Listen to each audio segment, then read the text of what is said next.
My name is Miles Miyamoto. I'm the attorney for the facility. I have you for the next half an hour. We'll be discussing ethics. Within that half an hour, I will teach you everything I think you need to know about ethics, and there will be a test at the end. Great. Great. Okay, now let me add on to that I don't expect to teach you anything about the law in a half an hour. What I do want you to get from the time that we spend here is that sometime in the future, should a circumstance arise, you will say to yourself, oh, Miles said this is when a red light should flash. And if that red light flashes, what I need to do is stop what I'm doing and talk to someone, ask some questions. If you do that, I think that I will consider this to be a half an hour well spent on my part. Sarah, primary care nurse, compassionate person. Yes. Yes. Oh, I chose right. Sarah, make you my supervisor. And I'm coming to work one day, I drop my car off at Surfco down the street. I need to have the car repaired so that I can pick up my granddaughter after school. And she's graduating already, but still doesn't drive. It must be a thing with this newer generation. You folks don't drive till much later than we did. But anyway, I have to pick her up, so I drop the car off. I'm at work, they drop me off. I'm at work, and I get a call from Surfco. Miles, you left the car, but you forgot the keys. And without the keys, can't do anything. I really need to get that car fixed. I have access to a GSA vehicle. I jump into the vehicle, drive down, drop the keys off, back at work. Doesn't take me any more than 15 minutes. It's just down the street. I'm going to digress a bit here and mention that not everyone has to pay attention to ethics. If you're the type of individual that will never offend anyone, that will always be popular with all the people you work with and all the people you service, you don't have to be concerned about ethics, because almost invariably ethics becomes a problem for employees when someone who doesn't like them turns them in. Friendly neighborhood attorney, am I ever popular with everyone? Probably not. Anyway, someone who doesn't like me sees what I've done, and they go to you, Sarah. And they say, I saw Miles do something I know VA employees should just not do. He used a government vehicle for a strictly private purpose. Because I saw this, Sarah, I expect that you will charge him with misuse of a government vehicle, and if the charges are sustained, he can give his side of the story, but if the charges are sustained, I'm going to make sure that you discipline Miles properly. Sarah, you go ahead and charge me on the basis of what the other employee has said to you, and you ask me, Miles, I've been told that you misused a government vehicle for a strictly private purpose. My response to you, Sarah, I admit it. I did it. I know I was wrong. It was so stupid of me to do it, but I know it was wrong, and I will accept the consequences of my misconduct. But Sarah, please keep in mind, I'm an employee with 31 years of service, grandchildren, 31 years of service, and I've never been disciplined for misconduct or even charged with misconduct before. Keep that in mind. Okay, now you know I have misused the government vehicle, Sarah. What do you do by way of discipline? Whatever the protocol is. Okay. I don't know. Well, you're kind of like queen for the day. You can choose among the different disciplinary actions available. One is not even a disciplinary action. It's oral or written counseling. Basically, you say to me, Miles, you did something wrong. I'm telling you you did something wrong. better keep your nose clean, because if you do something like this again in the future, there will be more severe punishment. That's not even discipline. Discipline really starts with admonishments written, or reprimands also written. And these are things in which you say, Miles, you've done something wrong. Now we insert it into the record. It stays there from between 6 months to 3 years, depending on when you as a supervisor choose to remove it. Once it's removed, it's out of my record permanently, unless it provides notice, evidence that I've been on notice for this type of misconduct, should future misconduct occur. Beyond the temporary reprimand and admonishment, temporary in the sense that they remain in the record temporarily, we now move on to the permanent items, which are suspension without pay, stays in my record permanently, demotion, and the big one, removal. Sarah, what do you say? I would give you a verbal. But that's not even discipline, verbal counseling.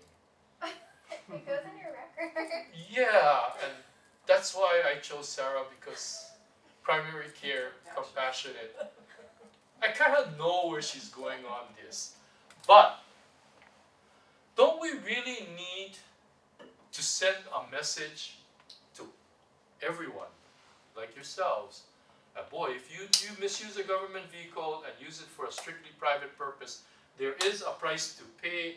I've been looking for like the engineers, for the contractors who are usually more strict in this. But my goodness, I got all healthcare people except, well, pharmacists. You guys are pretty precise, right, Joey? Can be. What do we do to send out a message so that none of these people will think of jumping into a government vehicle? Hearing those, I would have said verbal too. Out of all the options. Reprimand?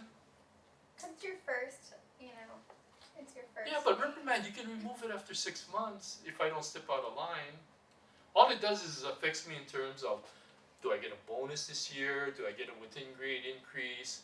Something like that. But no reprimand. I have a great idea. Huh? I have a great idea for you. Okay, what is? So other than It's for Sarah, actually. She's the one who's kind of oh, waffling then, here. then she's gonna have to ask me for my advice. Okay, what do you say? Oh, yeah. RN, you're not going to be that hard, are you? No. Yeah. Okay, give it. You're a flight risk, clearly. Okay, Yeah. Okay. Already took the car, right? so, So perhaps you should have some kind of a training video for the rest of the employees in terms of this is what you did and these are the consequences, and please, fellow employees, don't do what I is did. it pronounced Anna? It can be. Can Yes. be. Anna, I'm trying for something concrete here. I did something that I shouldn't do. Social worker law. Yeah, that would start at the very least. I've gotten groups where I've gotten suspensions out of them. Well, how are you being held responsible is the question. Well, if they were to suspend me for that, I will bet you no one jumps in a government vehicle and drives off without that red light flashing and stopping. Because, and again, well, let me give you the actual case. Boy, I gotta insist that they have, other people in these orientation groups. Contractors are pretty hard. HR people, oh man, I can get suspensions out of them. But anyway, I'm not going to get it from this group, so I will go into the actual case itself. And in the actual case, the facts are pretty much the same. Employee used a government vehicle to drop his keys off. Someone who didn't like him turned him in. The first that I became involved in the case was when the supervisor called me and said, "Hey Miles, if I issue a letter of reprimand, will it be sustained if the union challenges it?" My response, based on the facts as you've presented them to me, the most important of which was that you charged the individual with misuse of a government vehicle. And then you conducted your inquiry. and based on the inquiry, the charge was sustained. Under those facts and under Title 18 of the United States Code, you now must, because you charged the individual and the charge was sustained, mandatory, you must suspend the individual a minimum of 30 days without pay. I don't want you folks to feel like you need to understand the law in terms of misuse of a government vehicle and the statutory provision out there. What I want you to remember from this is when I asked the individual, because I knew him, we were a much smaller facility 30 years ago. I mean, everyone knew everyone. So I knew this guy. And I asked him, what were you thinking when you got into the government vehicle? And he said, Miles, I thought I should stop and talk to my supervisor, but then I thought, what's the big deal? It's going to only take 15 minutes. You shouldn't, if you think you're doing something that might be considered to be ethical misconduct or a breach in the standards of conduct, let that red light flash instead of going to trying to figure out what a big deal it is, what people will do when they found out about it, if they find out about it, etc. Because if he had stopped, red light flashed, talked to his supervisor, what if I had gone to Sarah and said to Sarah, Sarah, I need to drop my keys off because I must have the car repaired.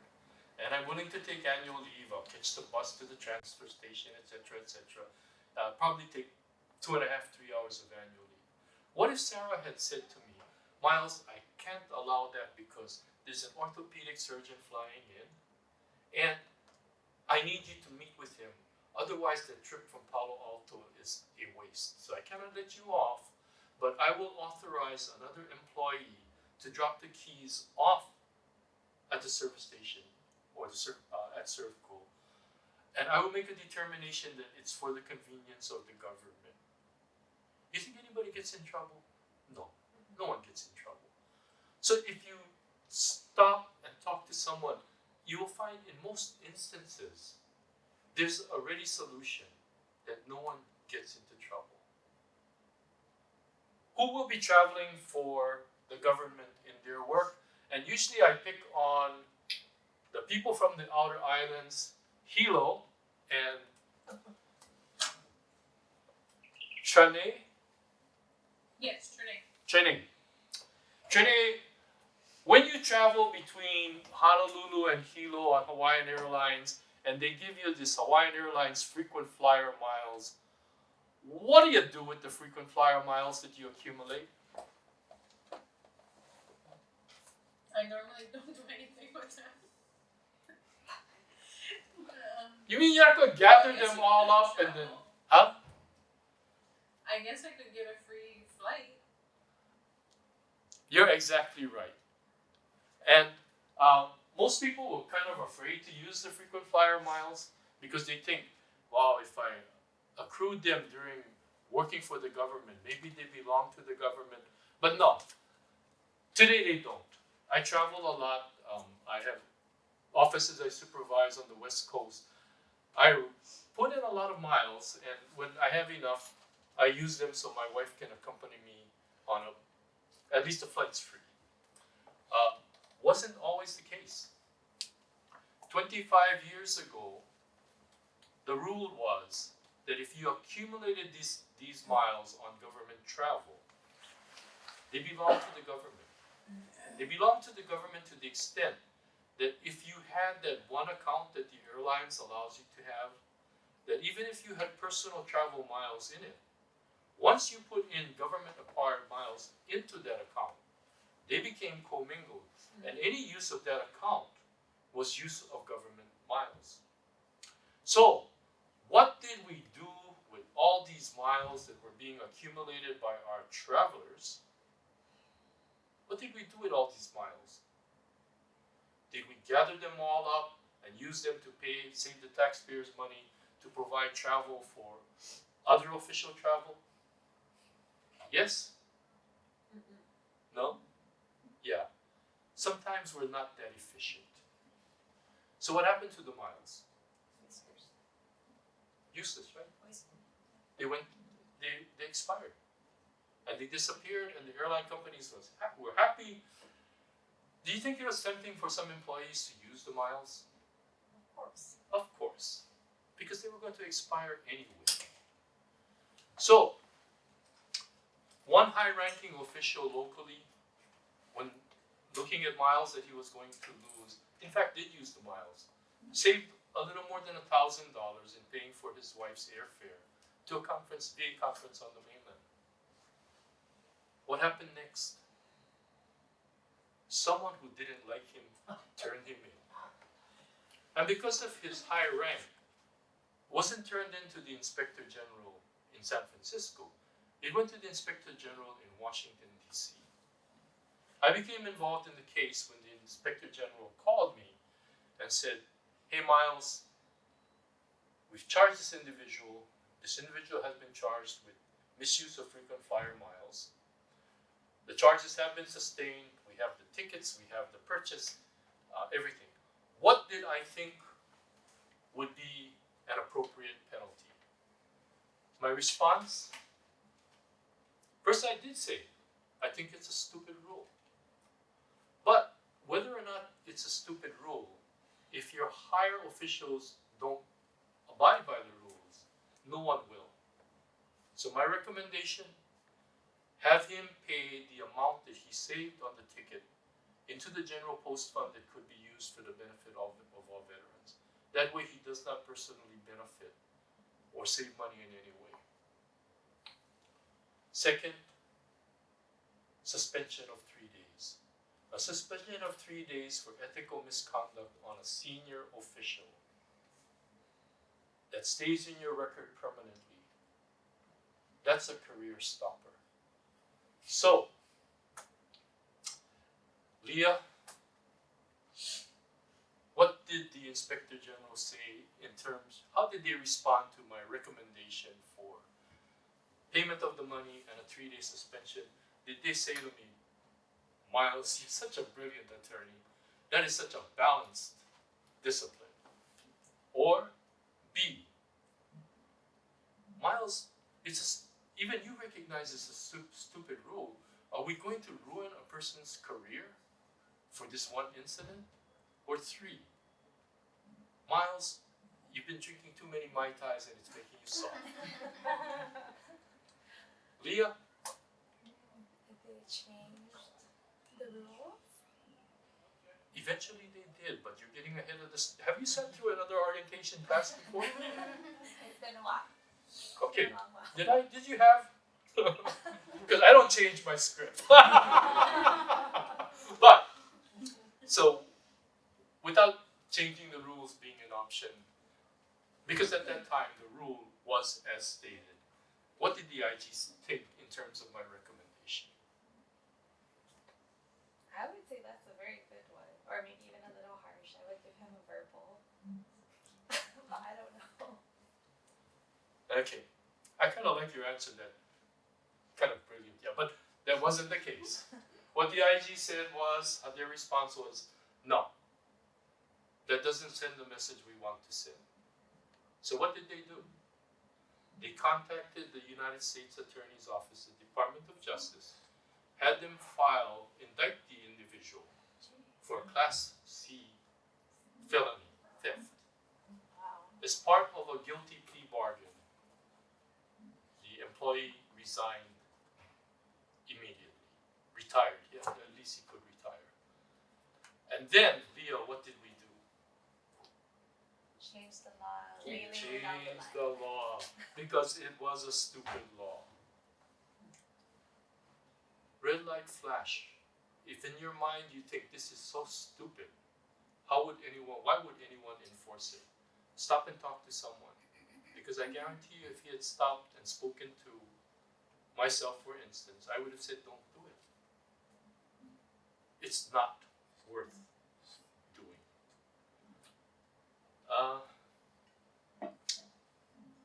Program, I need someone from Sandy. Advanced medical support. Okay. It's approaching Valentine's Day. You've been so helpful to me as a patient for all this time, and to show my gratitude, Sandy, here's a cross pen with your name engraved on it. What do you do What do I do with that? with the pen? First of all, Sandy, do you even know what a cross pen is? No. Yeah. It's a crossbed. Anna, or however you Age related. tell this group what a cross pen is. They used to be very fancy, expensive pens, and I'm assuming this one is gold, And with your name engraved on it. which it makes it worse. It's not a No, pen pretty shaped sure like it a cross. Because I've gotten that answer before from groups like this. Young people. Fancy pen. Okay, Yeah. not to say that we're away. So Sandy, what do you do with this very nice pen that I am giving to you because you've been such a help to me during this entire year? I would tell you that we're not allowed to take gifts. Oh wow. Can't take gifts given because of what you've done in your official performance, in the official performance of your duties. That's correct. Myself that way, I know that I will still have my job. No, actually you could. Miles said you could. Miles is a designated agency ethics official. If he writes an opinion and says if you follow this, it's okay, you cannot be subject to any administrative sanctions. I don't want to take no chances. I'm sorry. Oh, Sandy. Let me tell you what actually happened. What happened? In this case, it wasn't one pen. Veteran went out and purchased 3 pens. Had the names of VA physicians engraved on it. Wasn't Valentine's Day, it was Christmas actually. And gave it to the 3 physicians who came to my office saying, hey Miles, this guy, and he actually spent more than $70 per pen. This guy went out and did this nice thing, and if we reject it, it's going to be like a slap in the face. Can we not do this? And we went through this scenario. And it ended up with my saying to them, I will allow you to accept the pens, provided you pay full value for them. Then there will have been no exchange of value. Who do you pay it to? The veteran. Oh, veteran. And he had the receipts, so I was comfortable that that's what he had paid for them. How many of the doctors chose to purchase the pens? None. And I don't blame them. You don't want to have to feel you're obligated to pay for something when you didn't actually go out and so what did we do? We had the public affairs officer write a letter to the veteran thanking him for his generosity, but explaining why under federal ethical rules the physicians could not accept the pens. Did that make him feel better? Because he knows the rules. Huh? What happened? You know, he knows that he got the letter. He said was told to him why they couldn't accept the pen. So Tamara, well, how did the veteran feel? I mean, if I would have given a physician a pin, I don't know, I would have felt stupid, I think, a little bit, like, why did I do that? Not quite. No. He Sure. thought, And mad. and he said so. I think you folks are the stupidest, dumbest people on the face of the earth. Because here he goes out, spends more than $200, tries to do something nice, and what does he have to show for it? 3 pens with VA physicians' names engraved on it. Yeah, it's kind of just like a slap in the face. Yeah. Especially with the model We Care, I care, and you're trying to promote that, Yeah, but then when it comes to the rules of ethics, right? there's ways of sometimes working around it, but the first step is stop, think about it, talk to someone. Because, Trinae, you can ask your Hilo people. You thought you were free since you had one question already, huh? Ask someone who's a really old timer in Hilo about the year that a veteran sent 2 boxes of windbreakers. 3 minutes. 2 boxes of windbreakers to Hilo, and he left the price tag on $21.95. We did have questions as to whether people could pay the $1.95 and keep the windbreakers because now the $20 wasn't exceeded. You don't want to be in that situation where you didn't stop and ask the question. 1 year, who's going to the Center for Long-Term Care?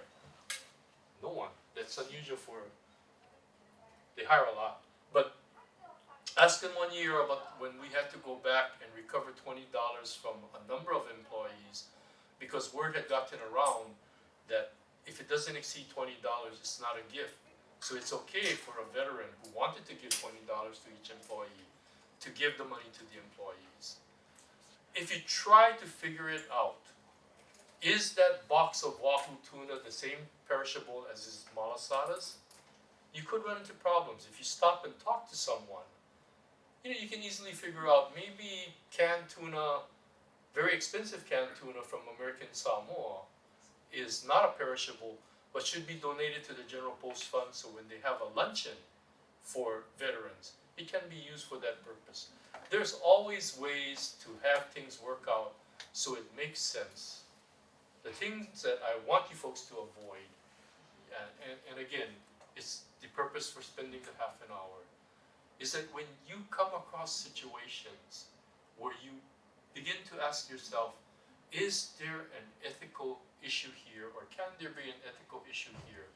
How do I resolve it? Do I try to research it? Do I try to figure out the pros and cons? Or do I do what Miles said? Red light flashes, stop, I'm going to talk to someone. Talking to your supervisor 90% of the time will resolve the issue in a way that no one faces any problems in the future. The remainder of the time, we have an ethics specialty team made up of attorneys that only do ethics. You can email them, they can give you written advice, and if they give you written advice and you've not misrepresented the material facts, you cannot be subject to administrative sanctions. So again, red light flash, stop, talk to someone. I still have 1 more minute, so I'm going to throw in the final, because the other times in your careers when the red light should flash and you should stop and talk to someone is if you ever feel that something you're doing which may result in injury to someone, always make sure that you and your supervisor both agree that what you are doing is within the scope of your employment with the Department of Veterans Affairs. Because if you're in the scope, we will cover your legal costs, we will even cover the monetary costs should there be negligence. In this case out of Tripler, where they gave carbon dioxide instead of oxygen to a newborn, and the government paid $18 million. The government provided the legal defense, no one paid out of their pocket. There were still issues of reporting to the National Practitioner Data Bank, but that's a separate issue. But in terms of liability protection, the government is the very best insurer, provided you're performing within the work scope of your employment with the VA. So if there's ever any question as to whether you are performing within the scope, again, red light flash, stop and talk to someone. If I accompany this veterans group on swimming and someone almost drowns and sues me, am I going to be covered? No. If your supervisor says you didn't belong there, you were not part of the team authorized to go on this outing, you have real problems. If you give a veteran a ride to the federal office downtown because you're going in that direction and you get into an accident and they sue you and your supervisor says, no, not within the scope of the person's employment, you are on your own. So anytime you think, am I doing something that there might be an argument as to whether I'm within the scope of my employment or not, red light flash, stop, talk to your supervisors. Thank you folks very much, I appreciate it. Thank you.